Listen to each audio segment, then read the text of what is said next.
नमस्कार, मैं राजकिशोर मौर्य। उत्तर प्रदेश में जो 2017 में चुनाव हुआ था,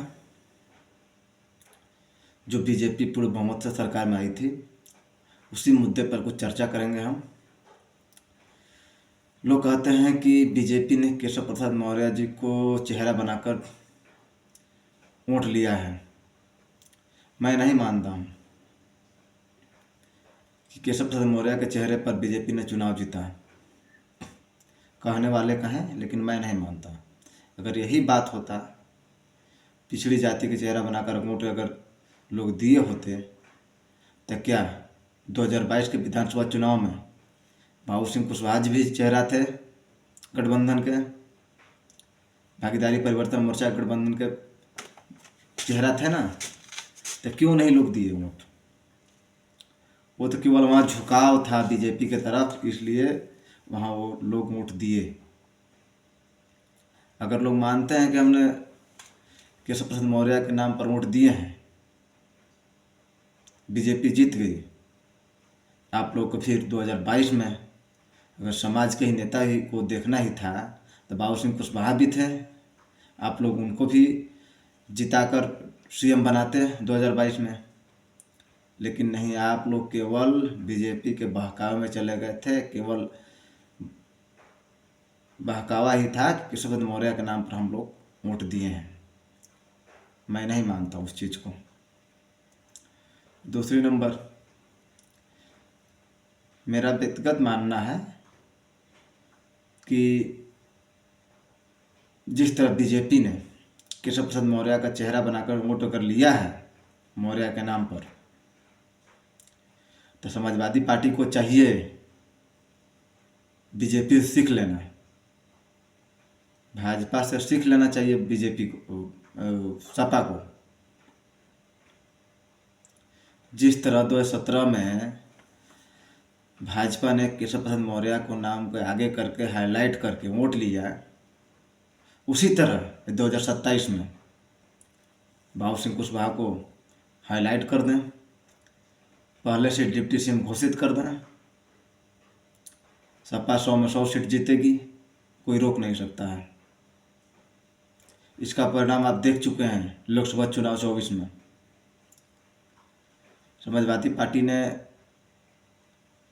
2017 से लेकर 22 तक 2-3 चुनाव हुआ, हर चुनाव में किसी न किसी छोटे पार्टी से गठबंधन किया, उससे कोई फायदा नहीं मिला। लेकिन 2024 में जब गठबंधन बाबू सिंह कुशवाहा की जन अधिकार पार्टी से हुई, तो 37 सीट लोकसभा के आ गई सपा के पाले में। इससे फर्क है, पहचानो किसका ताकत ज़्यादा है।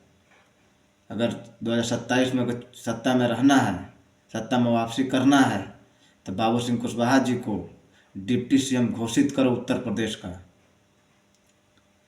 नहीं तो आप इसी तरह बने रहिए, कुछ होने वाला नहीं है। अगर लालच करेंगे सब हम ही बन जाएं, तो कुछ नहीं होने वाला है। जब तक अगर बाबू सिंह कुशवाहा जी को आप डिप्टी सीएम घोषित नहीं करते हैं उत्तर प्रदेश को, तब तक कुछ नहीं होने वाला है।